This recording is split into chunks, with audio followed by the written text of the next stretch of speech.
everyone. This is Jeff Wieland, president of Wieland Builders, coming to you live from Studio 1C from Wieland Builders headquarters. Thanks for joining us here. This is our second episode of the WB Download, and our first, and it's a continuation of our first episode, actually, because this is going to be the second half of the interview with my dad, Jack Wieland. And we felt like it was really cool, to go back and listen to him, tell a lot of stories, and just kind of find out some history for how Wieland Builders got started, how he got started in the building industry, and how we ended up here today. So I enjoyed it. I think he's really going to enjoy it, and it's nostalgic listening to those stories. So hey, let's get started with today's episode. Thanks again for tuning in.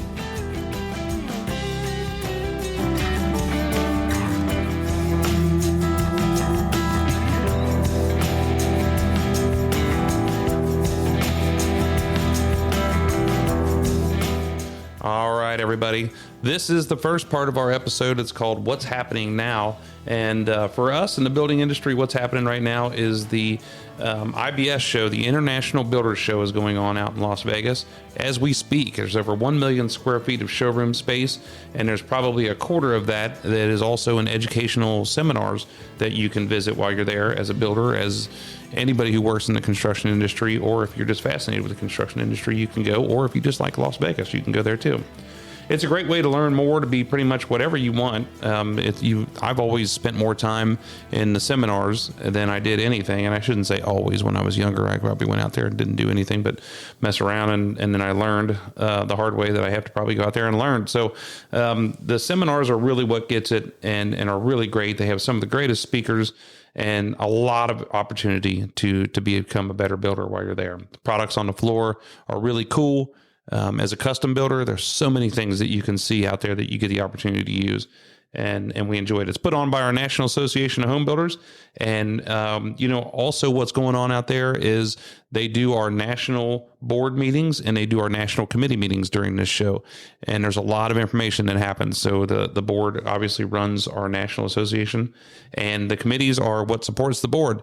And, I've spent a lot of time on that board. I've spent a lot of time on those committees, and there's a lot of good information, a lot of good things happening. As far as Wieland Builders here at home, we're going strong. We have a few projects that we're finishing up, and that process is really tingent when we're coming down to the end and finishing those projects. A lot of details and just a lot of fine tuning, and it's kind of fun because you're seeing it all come together. And then, we also have other multiple projects that are in different phases, and we enjoy that as well. But in the wintertime, I don't think we enjoy it near as much as we do when we are in the dry weather. But we're at the end of January right now, and that's what we're looking forward to, is more dry weather. We're not looking necessarily for warm weather. We're just looking for dry weather. So today, we're going to continue on to our interview, the second half of the interview with my dad. And I want to remind you again that this is really cool for me. It's really cool for him. And I think it's cool for the industry because he's got a lot of history behind him. He's got a lot of history in the Home Builders Association. And I get such a kick out of listening to these stories from some of these older guys, that how they started and when they went out on a string and got something going, and how they survived and how they succeeded. So I've enjoyed it. I hope you enjoy it. And so here we go, our second half of the interview with Jack Wieland. All right, we're back here with Jack Wieland again here and finishing up this segment. So we're talking about working with your dad, and like I said, I've got a little experience with that. I look at it too. I mean, I think about when I was a kid and even when I was younger. When I first graduated, I'm sure you remember this, but when I first graduated college and I came home, and in my mind, I was going to make $100 and something thousand a year, and I was the smartest guy walking, and you should be grateful that I came back to work for you. And that's the way I was thinking, and maybe I didn't think like that. I was a smart ass kid, but we got into it pretty good. I know. And I didn't come work for you. I went and baled hay the rest of the summer. For Don Demerit down there, and I lived with Ryan down in Miami town, and Ed fronted me the rent on the house. And when I was on my way back from my internship in Missouri, I was on my animal science internship out there. I wrote a check or something for gas and cigarettes, I think, and it bounced when I got back home. I didn't have, because the guy that wrote me the check out there, his check bounced, so I didn't have any money, and And when you told me, I think you were going to pay me $18,000 a year, and you said, "Hey, this is what your brother started making when he worked here, and this is what you're going to make." And I'll tell you what, I was so pissed off, and I thought, I'm never coming to work here. So I left, and that's how we started our business together. So I think Mom called me. It was Mom's birthday, and she was just, once again, I feel so sorry for her because it's her birthday, and we're fighting like crazy. We're not talking. I hate the world, and here we are at the Macaroni Grill, trying to have dinner together. And then I think she talked to me, and then I think Mike talked to me. And so that's how we started off. And then I felt like we were pretty rough together for a long time, because more so, I think it was me wanting to do things a certain way. And you had already been here. I forget that you've been here for a long time. You know what you're doing. And I'm trying to tell you what to do. And it just didn't work out a lot. I'd come into work and there wasn't anything for me to do. You had everything under control. And that's kind of the way it went, it worked out well. I mean, look where you are today. I don't have any, I have more regrets on the way things were, probably what I said or the way I treated some people and things like that. But I think it worked out good. I mean, we're here because of what you started, and we're here because of what we learned from you. And I have a way that I want to do things. And most of that was hereditarily passed on to me from you. And I think it's a good thing, I mean, I think I'm probably more like your dad than anything. I love people, and I love being around people, and I talk to people, and I treat them with the utmost respect, and probably am more excited to see most people than they are to see me. But when you piss me off, I think I'm done. I can't stand it, because I don't know what it is. It's like a switch that clicks off of me. And I felt like you were probably like that too, because you do a lot of things for people. And then, when somebody drives you to the point where you're ready to knock them out, I think it just gets a little crazy. Well, I mean, my dad and I were the same way, it was no different. But never say you're sorry, just make things better. Yeah. And that's what basically happened. So, I mean, we have been fortunate. I mean, as far as the kids are, your mom lived a long time, and we had Mimi, and we had Grandma and Grandpa Lower. I mean, we always had people here for a long time. We didn't have to deal with and go through with what you had went through. And so when your dad passed away, what was that like? I mean, we've never really had a lot of conversations with anybody. And I think I heard just the other day, I mean, I'm 48 years old. I just heard the other day that Mom said how disturbed Grandpa was when your dad passed away. Yeah. And so I can't imagine what it was like. How old were you, and where were you? And you just kind of described where you were before, but where was your mind at, and what was it like for the days after, and the weeks after, and the years after? Well, I was 27, and cream rises to the top, I guess. But we went into that hospital, and I remember there was a priest came up to me, and I kind of pushed him away. I don't know why I did. I was upset, but the first thing I did was call the funeral home. Why was that? I knew that I had to take charge. There was nobody else to take charge. Yeah. Your Dell was there. Grandpa Dell was there, and your mother and I. And once they pronounced him dead, I just had to take care of things. Don't get me wrong. I mean, I broke down, and it was terrible. I didn't want to be pampered by anybody. I just leave me alone, let me deal with this. And it was hard. And the funeral was terrible because my godfather was one of my dad's best friends, and he was just beside himself. Yeah. Bob Kuhn, the friends, Bob was a little tougher. But all those people were there and more uncontrollable than we were. And my grandmother, who'd have thought that, she would have outlived her son. Yeah. So it was tough times. I mean, it was funny because years after, I'd be going down the street and think I saw him walking, see him walking down the street. We had a pretty neat relationship once I found out he was smarter than me. I was amazed at how smart he got between my age of 16 and 21. Yeah. So you guys were close. I mean, you guys were, you feel like you were close all along? Yeah. Well, like I say, when I was young, we were real close. And then when I was 14, I just knew more than he did. Yeah. I know what you mean. And, I mean, he was good to me. He bought my first motorcycle for me when I was, I think, 10. So I never knew you as an emotional person when I was younger, and I probably see you more as an emotional person now than I ever have before. And I think you and I are probably closer now than we ever have been in our lives. What do you, I don't know if that's my maturity or yours. What do you think? What do you think about that? Probably both. I think, it's all about family now. It's for me, there isn't much business. I've got some rental property and I fool with that, but, it's about family, and I think when you're closer to family, there is more emotion. Watching the kids, and a lot of times it's watching the kids do something that I missed when you guys were growing up because we were working all the time, you know. I mean, we'd work all day and then we'd meet with people at night to sell houses, and there was nothing about, we worked on Saturday, Sunday, whatever we had to do. And so I think it does change. Yeah. With age.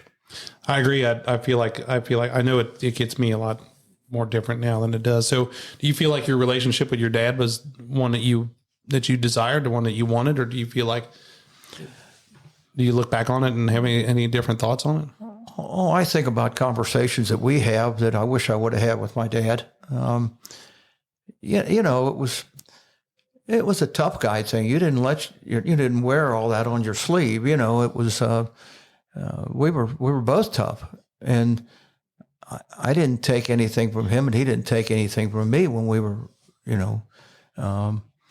one thing that, you didn't do was offend mom or my sisters. And then he really got uproared with that. Yeah. Yeah. And we were in sync.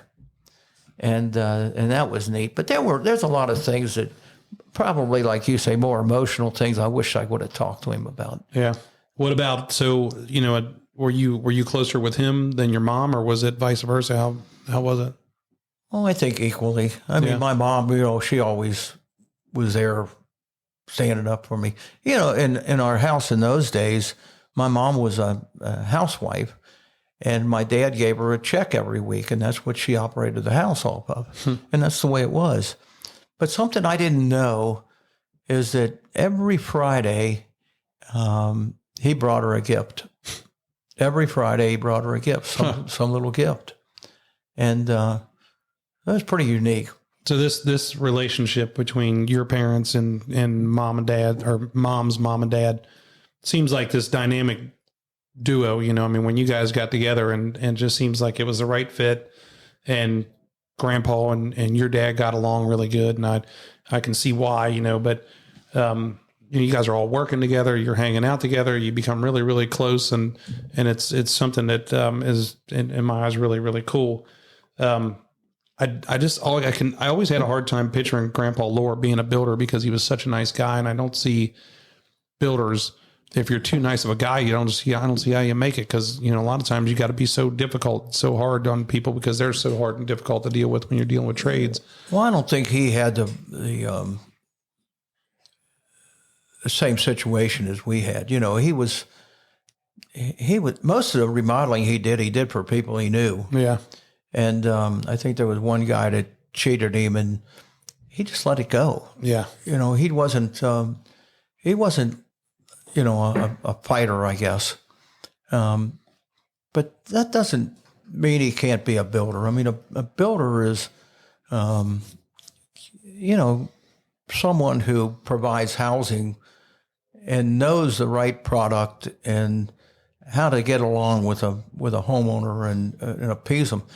So let's talk about something fun. And I mean, I think it's all fun, but how did you get involved in, and I'm switching major gears here. I'm going from first to fifth, but how did you get involved in dirt track racing? Where did that ever come from? Well, I love for cars and all that sort of thing. And we built a house for a guy by the name of Rodney Combs out in Loveland. And Rodney was a full-time racer. He raced for a guy by the name of Ed Howe, who built cars. And he'd bring that car home every night. And a foreman that worked for us by the name of Phil Lawson, he loved it. And Terry, who works for you now, we'd go to the races all the time. And we'd travel, and Mom would go, and even Grandma and Grandpa would go. And we'd go and to Eldora up in Ohio, and we go to Pennsboro in West Virginia, Florence Speedway over in Kentucky, and even Lawrenceburg. And there's a lot of them around, and dirt racing was just so exciting. It was, those cars sliding through the corner had just a special effect. Yeah. And we talked to Rodney a number of times. We started going to races, and then I think one time I drove the car around the track, and I think that did it. And I said to Phil one time, our foreman, I said, we could build a car like that. And Mom and I, decided that that's what we would do. And that was back when they were still running homemade cars. And we bought a car that was a professionally built car, and there was only two of them in Cincinnati at the time. A guy by the name of Stricker Auto Parts, and then us. Yeah. And we actually had Rodney Combs build the chassis in the body. And then we had a guy up in Eaton, Ohio, build the motor. It was Arnold Hines, wasn't it? I thought Arnold Hines built that motor. He did machine work on the motors, but we had someone that helped us build it, the motor itself. Machining it is important because of the clearances and all the components. But this guy was a racer, and he built this motor, and then we took it down to Rodney Combs' shop. And but Rodney built the thing, and then we went down and picked it up and started racing it. And it was fun. It was a lot of work. We realized that if you're going to do this, you almost have to do it full time. Yeah. Well, I think we did it for 5 or 6 years.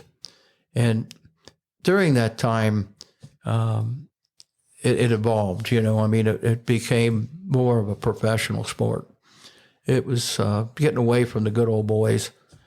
And there was some hair-raising moments, when those cars are beating and banging, and then there's tempers fly, and there was some scary moments, But that's where I learned to fight at. But yeah, and it got. There was actually police that would be at the racetrack because it was, and when those guys jumped out of their cars, you could cut their eyes off with a ruler, because they were bugging out, Yeah. and the cars probably ran in a quarter of a mile or a half-mile racetrack, probably over 100 miles an hour, 110 miles an hour maybe.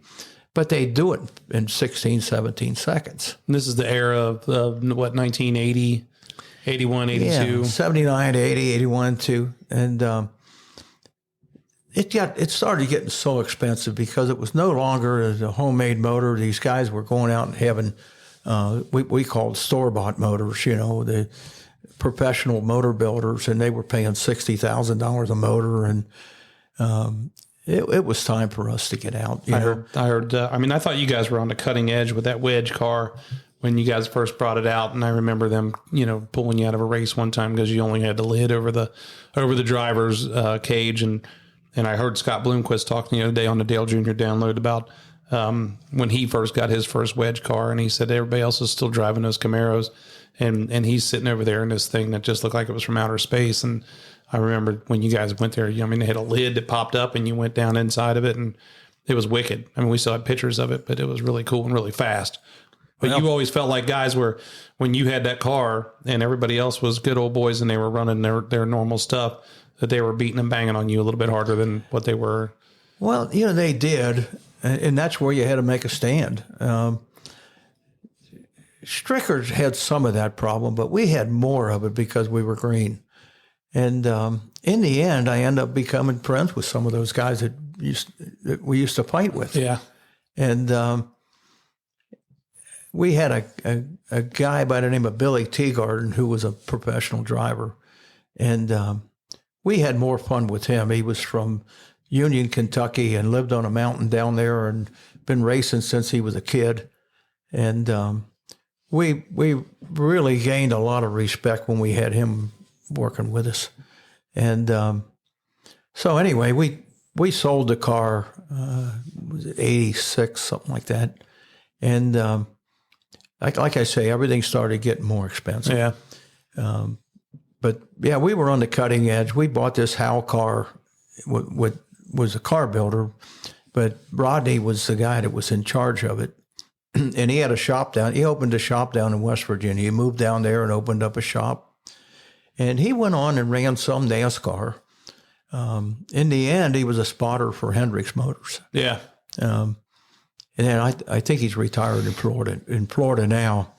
But he and I became friends, and ironically, his wife's name was Sue, and of course, Mom was Sue. But that's how we got started in it. And would you do it again? The whole company got involved in it. We'd work on the car at night, and we kept it at the house because it was easier. And Mom would make, either stew or barbecue, and everybody, when we were winning, everybody come down there. And we didn't necessarily like that because, they were fans that we probably would have rather not come down the house, Yeah. But then we'd always had a refrigerator full of popping beer in the garage. And so it was a fun deal. Yeah. I remember everybody used to come to the track. I mean, it was your sisters and grandma and grandpa, and then they had all the Lores and the Annises and Nagels and everybody. I mean, it was a big deal. I mean, the track, the promoter ought to give you a kickback on it because you brought half the world with you, and it was pretty cool to see. Well, I think that's what makes those racetracks work, is that they run all kinds of cars today, and it takes forever. They start off with like a bomber division, which is just standard with a roll bar, and every time someone has a car like that, they bring 10 people to the racetrack, and so they have more divisions, and it's really kind of irritating to watch it, because you want to see the big cars race. Yeah. And we had what you call an unlimited late model. And, that car had 750 horsepower. And that's what the NASCARs had at that time. And it was powerful. But you geared it, to get through the corners.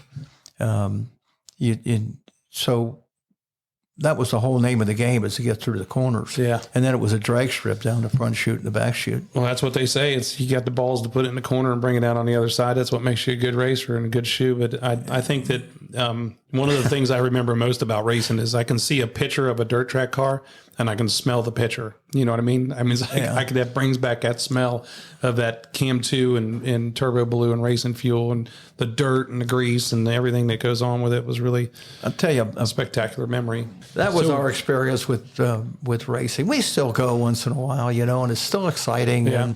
But I would never, venture into build another car. It's too expensive. I mean, we'd go to the racetrack and race all night long and work on it all week, off and on, and go over there and race for $1,500 if you won. Yeah. And some of the races had show up fees, but and by having a good car, they'd call us and invite us to races. Yeah. So that helped, and sometimes they give you show up fee. Yeah.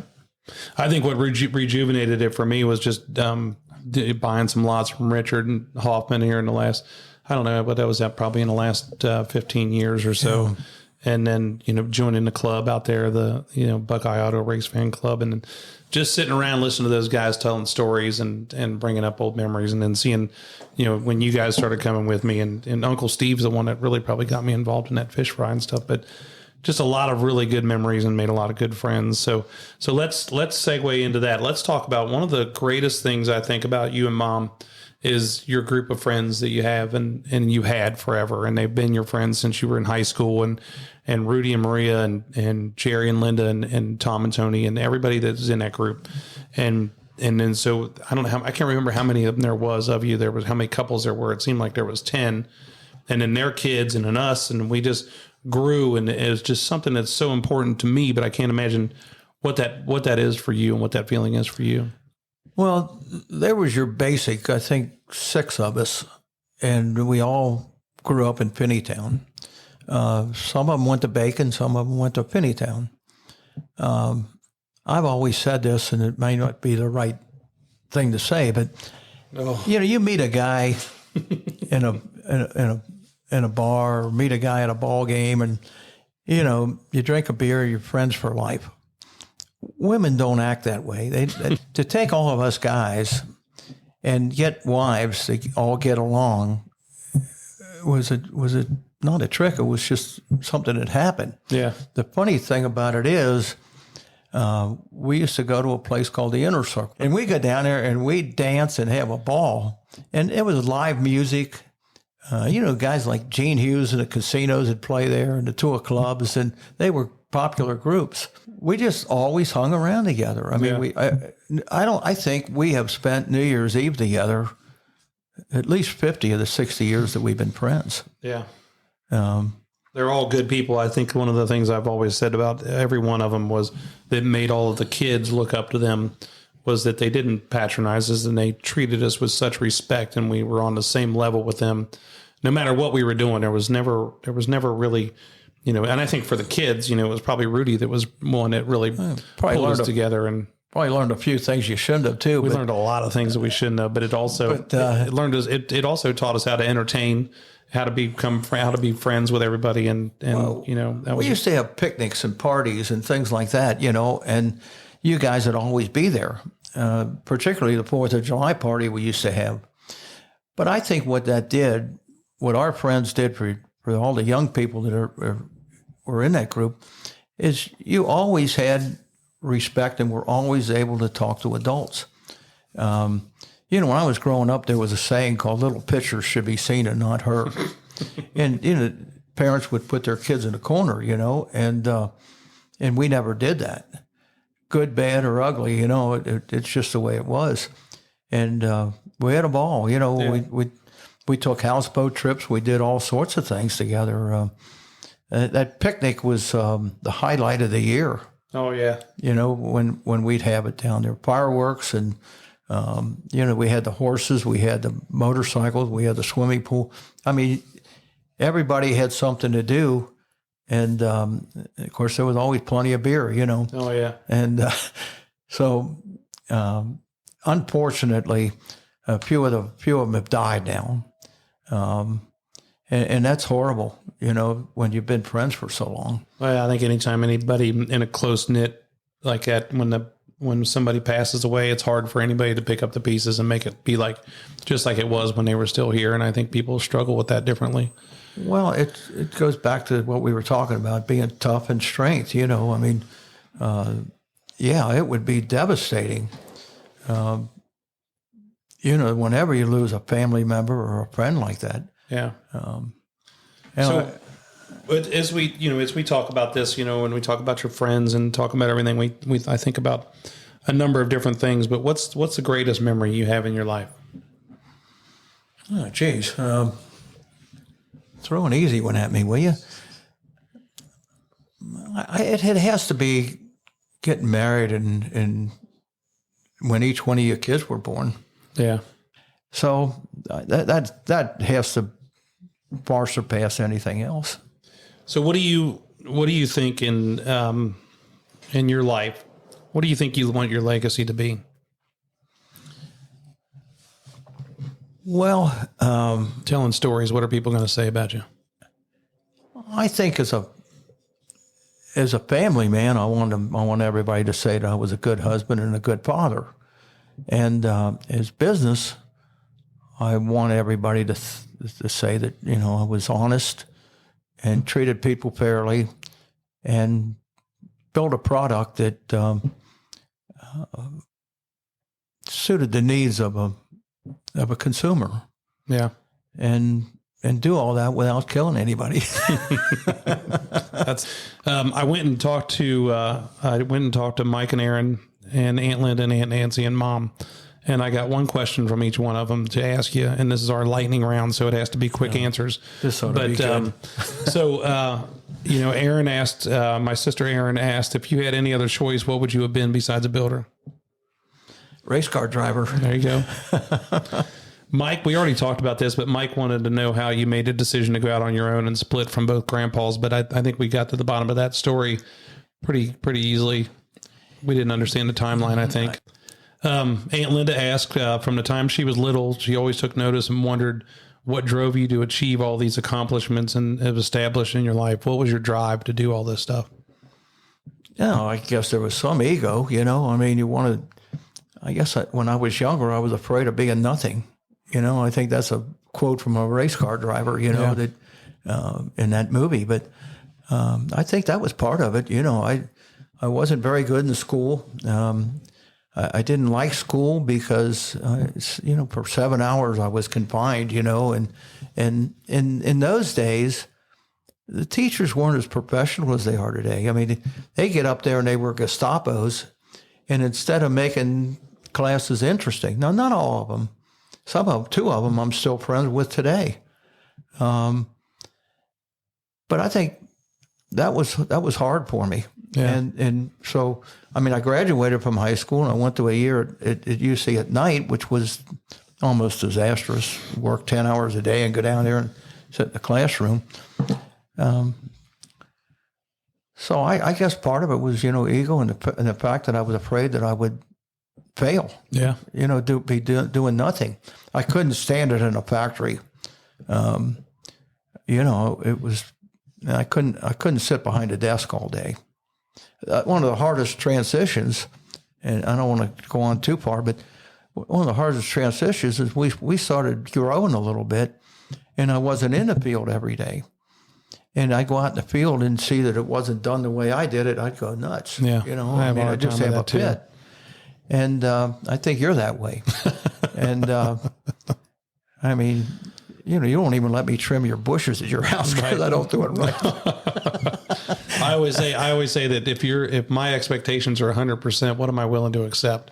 Am I willing to accept 60%, 80%? Because nobody's ever going to do it 100%. It drives me crazy. So, and Nancy says, what was your favorite part about growing up on the West Side? She's always had this vision of you with fast cars and fast motorcycles and big boats and all these things. What was your favorite part about growing up on the West Side? Well, it was a close-knit neighborhood. We lived within, a walking distance of a grade school that I went to. And in fact, my first year of high school was in Bridgetown Grade School because they didn't have the new high school, Oak Hills, built yet. And we'd go over to that school, and all I had to do was walk down the end of our street and go through somebody's yard, and I'd be at the school. And everybody gathered there, and we'd play basketball in the summer and baseball. And it was just the whole community, that was just, as I started venturing out, then I got, with the motorcycle, then I met people in other neighborhoods. And we all got to be friends like Ponzi, Yeah. And, but that was it. I mean, we lived on a cul-de-sac, and all the neighbors were real close. I mean, you could spit and hit your neighbor, it was that close. Yeah. And as it turned out that, I was the youngest, and the fellow I referred to earlier, Charlie Herway, he lived right across the street, and we were all out in that cul-de-sac. And back in those days at night, you played kick the can and all those sorts of games. And we'd be out there till after dark. But we were all right there. And, we knew all the neighbors. There was nobody that gave us any trouble. I think that was the fun part. Yeah. The soapbox derby, my dad put a motor on it. I drove that all around the neighborhood. So then I asked Mom. Mom was the last one I asked, and she said, have you achieved everything you wanted in your life? If what now? Have you achieved everything that you wanted to in your life? Oh, geez, I think most things. I probably would have liked to I probably would have liked to build bigger projects. But you Bigger houses or bigger commercial projects or bigger subdivisions? Well, I know apartments, something more commercial. But a lot of times we were so busy. We weren't a big company, and we were hands-on, and we were so busy, and really was always afraid to turn it over to someone until you came along and Mike. And so, and then you'd go along real well, and then there'd be a recession or a downturn. And,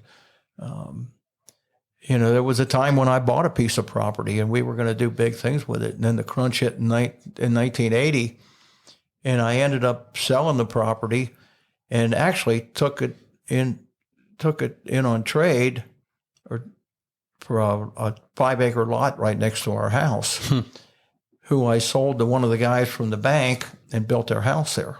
And it was in 1980 when we needed the job real bad. Yeah.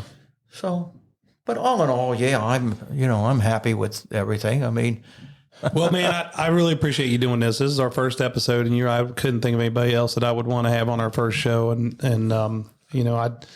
It's been awesome hearing these stories and clearing up probably answers for me and for everybody else to be able to listen to. And I hope that people, other builders and other people in this industry can listen to it and listen to the history and listen to what I would consider a great story on how you came to build houses and everything. So, I'm always in awe of you, especially right now. I mean, you and I are as close right now as we've ever been in our lives, and spend a lot of time together. And so I love you. I appreciate you being here, and I'm glad we spent this time together.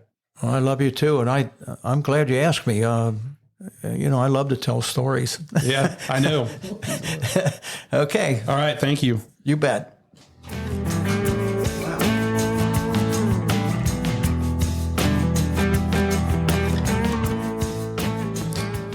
All right, everybody. That was Jack Wieland here on the WB Download. Thank you so much for being here. That was an awesome interview. We got, I think, at least 2 or 3 episodes if we wanted to out of that. And man, it was good to hear these stories. I've one of the things that's driven me crazy in my life is hearing these stories over and over again. But today, listening to these stories, it really kind of brought back a lot of things and answered a lot of questions for me. So it was really cool. I would just want to say thanks again to him. I want to thank our audience. Thank you for everybody listening. Hopefully you tune in and you subscribe to the WB Download on your favorite podcast service, wherever you find your podcast. And I want to remind you that our episodes come on the 2nd and 4th Tuesdays of the month. And if you want to be part of the conversation, or if you want to be a guest on our show, send questions to wbdownload@wielandbuilders.com. That's wbdownload@wielandbuilders.com.